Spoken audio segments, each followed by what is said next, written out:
Hello guys, welcome back to my YouTube channel. और आज के वीडियो में आपको बताने वाली हूँ, मैं स्टार्ट कर रही हूँ क्लास 11th बायोलॉजी का फर्स्ट चैप्टर जीव जगत। फर्स्ट यूनिट से ये जीव जगत में विविधता, उसका जो फर्स्ट चैप्टर है जीव जगत में वो स्टार्ट कर रही हूँ, जिसमें आज के वीडियो लेक्चर में हम देखेंगे उसके इंट्रो के बारे में, उसके इंट्रोडक्शन के बारे में जानेंगे इस चैप्टर से। तो बिना टाइम वेस्ट के अपने वीडियो को स्टार्ट करें। चैनल पर है तो प्लीज चैनल को जरूर सब्सक्राइब कर लेना। आइए स्टार्ट करते हैं। तो गाइस, सबसे पहले हम जानते हैं कि आखिर बायोलॉजी हम पढ़ रहे हैं तो आखिर बायोलॉजी होती क्या है, हम क्यों पढ़ते हैं बायोलॉजी, एंड बायोलॉजी शब्द जो है वो कहाँ से आया, किसने दिया। ओके, तो गाइस सबसे पहले हम जानते हैं आखिर बायोलॉजी क्या है। बायोलॉजी जो शब्द है गाइस वो दिया था दो वैज्ञानिक थे, लेमार्क और ट्रीविरेनस नामक दो वैज्ञानिक थे जिन्होंने बायोलॉजी शब्द को दिया था।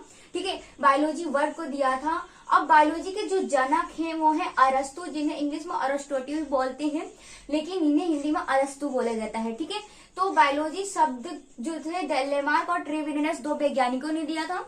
बायोलॉजी के जनक जो है वो फादर ऑफ बायोलॉजी जो है वो कौन है, अरस्तु है। ओके, और बायोलॉजी जो है वो दो वर्ड से मिलकर बना है, बायो प्लस लॉजी। बायो ये ग्रीक भाषा का एक शब्द है, ठीक है, ग्रीक भाषा से लिया गया है।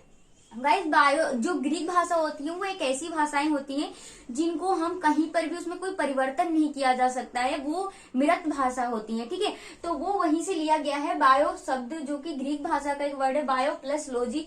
बायो का अर्थ होता है बायोज यानी जीवन, और लॉजी यानी लोगोस का मतलब होता है अध्ययन करना। अब जीवन जो होता है किसमें पाया जाता है, सजीवों में, और सजीवों का अध्ययन करना ही क्या कहलाता है, बायोलॉजी कहलाता है। तो इस प्रकार हम कह सकते हैं कि जो बायोलॉजी है, अगर आप इसका डेफिनेशन लिखना चाहें तो आप लिख सकते हैं कि विज्ञान की वह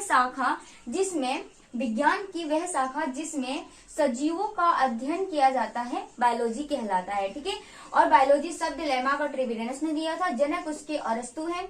जीव विज्ञान की दो शाखाएं होती हैं, जंतु विज्ञान, वनस्पति विज्ञान। जंतु विज्ञान को इंग्लिश में हम जूलॉजी बोलते हैं, एंड वनस्पति विज्ञान को इंग्लिश में हम बॉटनी बोलते हैं। ठीक है, और जो जूलॉजी है, जूलॉजी के जो जनक है वो हमारे अरस्तु ही है, जो फादर ऑफ बायोलॉजी है वही थे जूलॉजी के जनक। ठीक है, अरस्तु।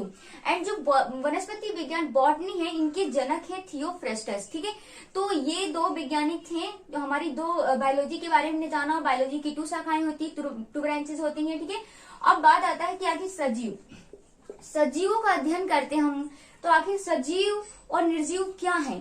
सजीव जो है वो निर्जीव से किस प्रकार भिन्न है, और निर्जीव जो है सजीव से किस प्रकार भिन्न है। तो वैसे तो बहुत आसान है ये कहना कि जिसमें जीवन पाया जाता है वो हमारे सजीव होते हैं, लेकिन अगर वास्तव में देखा जाए कि सजीव क्या है और किस प्रकार वो निर्जीवों से भिन्न है, तो हम उनके कुछ लक्षणों के बारे में पढ़कर बता सकते हैं। जैसे कि सजीवों के लक्षण में फर्स्ट है कोशिका। कोशिका आपको पता होगा कि निर्जीवों में कोशिका यानी सेल्स नहीं पाई जाती है, वो सजीवों में ही पाई जाती है, तो ये सजीवों का ही लक्षण है। ठीक है, कोशिका। अब ये एक निर्जीव है, क्या इसमें सेल्स है, नहीं है, लेकिन हम में और आप में सेल्स है। ओके, तो उसके बाद आता है जीव द्रव्य। जीव द्रव्य कोशिका का ही एक भाग होता है। उसके बाद आता है नंबर 2 पे जैव रासायनिक अभिक्रियाएं। जैव रासायनिक अभिक्रियाएं जितनी भी हमारी उपापचय क्रियाएं होती है हमारे अंदर, वो सब एक सजीवों के अंदर ही होता है, निर्जीवों के अंदर उपापचय क्रियाएं नहीं होती हैं। ओके, उसके बाद आता है वृद्धि। देखिए, हम वृद्धि को देखा जाए तो वैसे तो वृद्धि और ग्रोथ जो है वो सिर्फ सजीव ही कर सकते हैं, लेकिन अगर एक तरफ से देखा जाए तो निर्जीव भी वृद्धि करते हैं। वो किस प्रकार से वृद्धि करते हैं, जब हम नेक्स्ट वीडियो में समझेंगे तो वहां पर मैं आपको समझाऊंगी कि आखिर निर्जीव किस प्रकार से वृद्धि करता है और सजीव किस प्रकार से वृद्धि करता है। ओके, उसके बाद आता है गति। गति भी हमारी क्या है, हमारा एक सजीव का लक्षण है, लेकिन यह भी विशेष लक्षण नहीं होता, क्योंकि गति तो हमारे निर्जीव भी करते हैं, सजीव भी करते हैं। किस प्रकार से उनकी गति होती है और हमारी गति किस प्रकार से होती है वो भी हम नेक्स्ट लेक्चर में जानेंगे, जब मैं इन सभी के टॉपिक्स के ऊपर इनकी डेफिनेशन के साथ बताऊंगी। उसके बाद आता है प्रजनन। देखिए, प्रजनन जो होता है, प्रजनन जिससे हम अपनी संतति, अपने प्रजाति को बढ़ाते हैं। ओके, तो प्रजनन एक आवश्यक प्रक्रिया है और ये एक सजीव ही कर सकता है, निर्जीव प्रजनन नहीं करता है। बट क्या इसको हम विशिष्ट लक्षण बोलेंगे, नहीं बोलेंगे। क्यों, विशिष्ट लक्षण की श्रेणी में आना चाहिए बट नहीं आता है, क्योंकि देखिए जो सजीव प्रजनन होता है वो जरूरी नहीं कि सभी सजीव प्रजनन करने में सक्षम हो। आपने कुछ जीवों को ऐसा देखा होगा जो प्रजनन करने में सक्षम नहीं होते हैं, वो मैं आपको जब इसके बारे में बताऊंगी डिटेल में तो वहां पर अच्छे से आपको मैं समझाऊंगी। ओके, उसके बाद आता है जीवन चक्र।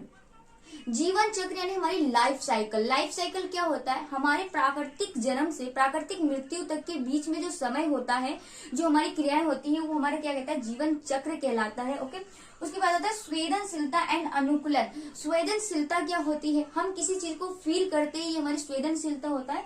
अनुकूलन, जब हम किसी चीज को फील करके उसके प्रति कोई प्रतिक्रिया देते हैं तो हमारी अनुकूलन कहलाता है।